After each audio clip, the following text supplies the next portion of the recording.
Greetings, programs, and welcome back to Trails in the Sky. And in the previous episode, with a little help from Hilda and some more cross-dressing plans, some more cross-dressing gamers, we made it into the Royal Keep. And we are now going to have a conversation with Her Majesty, the Queen. So this should get interesting. I'm guessing it's this room here. I beg your pardon, Your Majesty. I brought you the two I spoke to you before. This is Joshua and Estella. Thank you kindly. By all means, enter, as you wish. I'll wait for you here. You two going in. Right. Pardon us. Oh.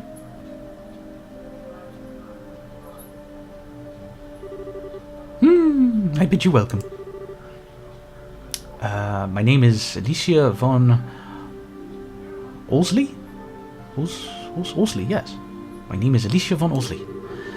And I am the 26th monarch of the nation of Liberal. I'm Estella Bright. I'm a junior bracer for the Bracer Guild. And I'm Joshua Bright of the same affiliation. It is a great honor to meet you, Your Majesty. Estella and Joshua. I have truly been looking forward to meeting you both. I regret that I cannot offer you a proper hospitality, but I have prepared some tea. Please have some and relax. I see. So Professor Russell asked you to bring this information. Pitch black orbment capable of negating all other orbital energies. And you say that the Colonel has acquired it? The Professor told us that you might have some idea of what he intends to do with it, Your Majesty. Can you tell us anything? I have but a vague idea. But I did not think that the Colonel would even knew of it. Perhaps I'm worrying about nothing, but even so. Excuse me, but what is this vague idea you have? I suppose there's no harm in telling you. Roughly 10 years ago, a massive orbital reaction was detected beneath Gransel. Professor Russell was the individual who came to investigate. Did this happen in the vicinity of the sewers? No, far deeper underground than that, in fact. Professor Russell was under the impression that it might be a relic of the ancients that still functions. Wow! So it was a bona fide artifact then. Most artifacts I know of have lost their function with the mechanisms on top of the towers. But even now and again you find one that still functions, like Mayor Delamore's family heirloom. And something like that beneath Gransel. Wow, so what does this tell us about the Gospel? Maybe it could be used to halt the artifact's function. Could it do that? Yes. However, we were unable to establish the nature of the artifact, or indeed why it was buried beneath the city. But it was... excuse me. But it is beyond my imaginings how the Colonel could know its existence. Professor Russell's research on it was kept strictly confidential and off the record. I see. In any event, it seems likely that trouble is on the way. Honestly, just as I start to think maybe the Colonel might be a slightly nicer guy than we were giving him credit for. But when someone's trying to stir up some trouble, that's when us bracers come in. Won't let him get away with it, whatever evil scheme he's trying to pull off. I expect no less of Cassius's daughter. You're acquainted with our father, Your Majesty? He was a friend of my late son's and a great saviour of the nation. Even after he retired from the army, he would sometimes undertake requests of me. Really? I didn't know that. I imagine that there are a great many things about him you do not know, including the precise role he played in the war 10 years ago. I assume you have not been told? Well, nothing super detailed. Perhaps then that is the role that I am meant to play. Estella, Joshua, and will you indulge me in listening to an old story? Oh, yes, absolutely.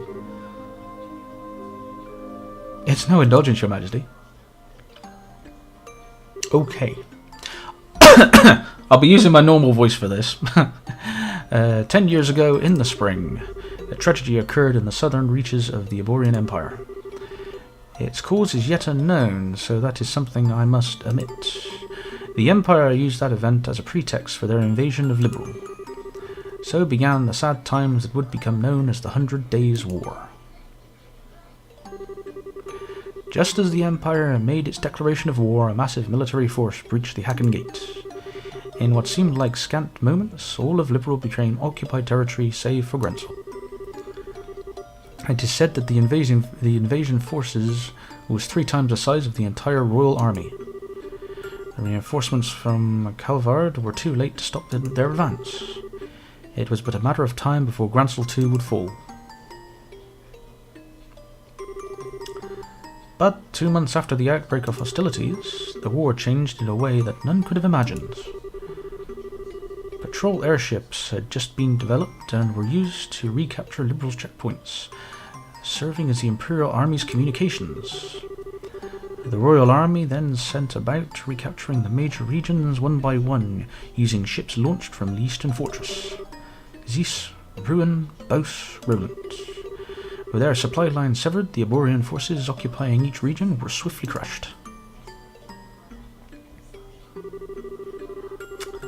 And the one behind this plan of counter-offensive was none other than one Colonel Cassius Bright. It was your father, who was General Morgan's right-hand man at the time, as well as Colonel Richard's superior officer.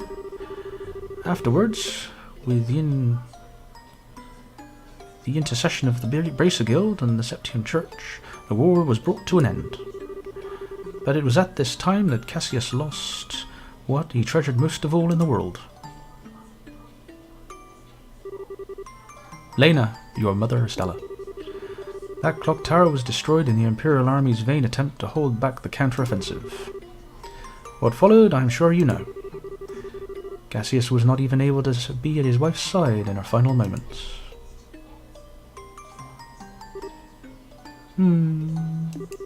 I had no idea.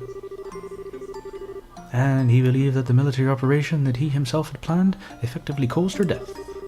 Blaming himself, he left the military and took up the path of a bracer. All to stay with the only one he had left, you. And this time he swore he would be able to protect those he loved. Dad, that idiot. It wasn't his fault that Mum died. How could he even think that? Estella. Yes, you are correct. Given that all he lost was in service to the country and responsibility falls upon me. And so I am sorry, Estella. I felt to protect your mother. I have wished to apologize to you for this for a long time. But you don't need to apologize. You protected the peace of the country ever since the war ended. The peace that Dad and all the other soldiers who defended Liberl in the war fought so hard to protect. And that peace that Mum gave her life for was so she could live in it. You have nothing to be sorry for. Estella, you have a kind heart, and I am grateful. It gladdens my heart to have finally met you in person. Now, more than ever. Your Majesty. However, that is why I do not wish you to put yourself in danger. I would like for you to remove yourself from any dealings with this matter. What? I mean, Lieutenant Schwartz asked us to help you. I thank you. I was grateful for your willingness to do so. But if the tragedy were to befall you in Cassius' absence, I know of no apology that could even suffice. I ask only that you go back to your home in Roland and wait for your father to return. But, if I may, Your Majesty, the peace that Dad restored and that you protect, though it is held firm, now trembles like a leaf in the breeze. Joshua. And if the Colonel is able to use the gospel for whatever purpose he intends, and if he succeeds in making the Duke the new King of Liberl, then what will become of that peace? I ask only that you consider that. Your Majesty? Right when we became junior bracers, we inherited a whole lot of work from Dad. After the Sky Bandit incident, we got that letter and package, and we've been running around all creation ever since. It feels to us that our dad's been nudging us in the back this whole time. That's why I want to defend the peace. So that everyone we've met and everyone we care about can go on living secure and happy lives, just like you, and just like Mum and Dad are doing this because it's what I believe in. Believe is right, and I really want to see it through. It seems she was right about you. Huh? I too am ready. I would like for the two of you to carry my request to the Bracer Guild. Your Majesty. My liege, we will do whatever you ask. My request is for the Bracer Guild to rescue those being held captive by the Intelligence Division. Amongst them is my granddaughter, Claudia. Ah, so the princess is being held captive somewhere. Yes. This coup d'etat started when I backed her as a successor to the throne. In other words, Duke Doing was out of the running. Yes. Though he is my nephew, he is possessed of a considerable number of character flaws. In brief, when he is lacking, my granddaughter, where he is lacking, my granddaughter shines. For the sake of the nation's future, I would have my granddaughter succeed me. Well, I don't actually know her, but I personally learned towards the idea that your judgment should really be trusted here. No matter the era, there has always be those who object strongly to a woman wielding political power. Not to mention, the memory of the invasion by a large power is still relatively fresh. Some of them will perceive a succession of 2 consecutive queens as being a sign of weakness. It's hardly surprising that such a notion is taking root in the minds of some. Some including Colonel Richard, I presume. Quite right. Claudia's pending succession to the throne caught him quite unawares. That, along with his passing of this information to the Duke, is what led to this coup. This was all staged so that Liberal would become a strong military power with the Colonel ruling from the shadows. I see. And that finally lets us see the whole picture. So if Liberal became a militarized country, what would happen then? A great many things. Taxes would be levied to fill the war chest. Orbital weaponry would be developed with the express intent of causing havoc on a massive scale. A wide-ranging policy of conscription would be adopted. And no doubt contracting the Jaeger Corps would be made legal, which is not the case at present. Oh no! Indeed, the Colonel has made very adamant requests that I enact such policies. I thought that such proposals were born out of a genuine love for his country, but I never agreed that they were the right course of action to take. The Royal Army is not all that protects this land. We have worked hard to maintain treaties with other countries. Defending the nation goes hand in hand with free cultural exchange and trade with all other nations, to the benefit of all. I feel the same way, Your Majesty. Yeah, makes sense to me. The Colonel, however, finds such notions to be womanly and foolishly idyllic, and so he demands that I abdicate the throne in exchange for Claudia's safe return. Ha! Many people had family members taken to making sure that they would not dare oppose the Colonel. But I am the Queen, and I will not allow all that I love about my country to be destroyed simply because of blood ties. Still, she is my only granddaughter. I cannot simply allow her to die. Oh, Your Majesty, please try to relax. We hear and comply with your request. We will see to it that the princess is rescued for those who have imprisoned her. Thank you, both of you.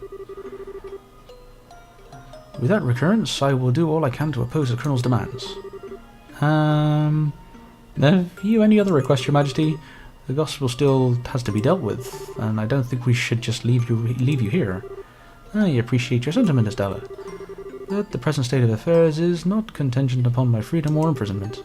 The gospel shall continue to weigh heavily on my mind for a great many reasons. For my part, I will attempt to ascertain the Colonel's true intentions with it. So much talking. Wow, what a totally awesome person. Super nice, but with a seriously strong will. I hope I'm even 1/10 of that cool when I get old. Cool. Did you actually call the Queen that? Still, she definitely has what it takes to govern a whole country. Yeah, I really want to stop this coup thingy and help her. That's definitely outside Bracer jurisdiction. Well, first things first, we do what we can. Right. Do you know I'm still freaking out about what the Queen told us about Dad? I wonder if she gets any more tidbits she'd be willing to share. Estella, Joshua, have you finished changing? Oh, yeah. Then we should return to the waiting room at once. It's already even after 11. 11 o'clock, actually. It's almost midnight. Wow, it's really that late? Queen spoke with us for a long time. If we stay on no longer, it's out to just make guards suspicious.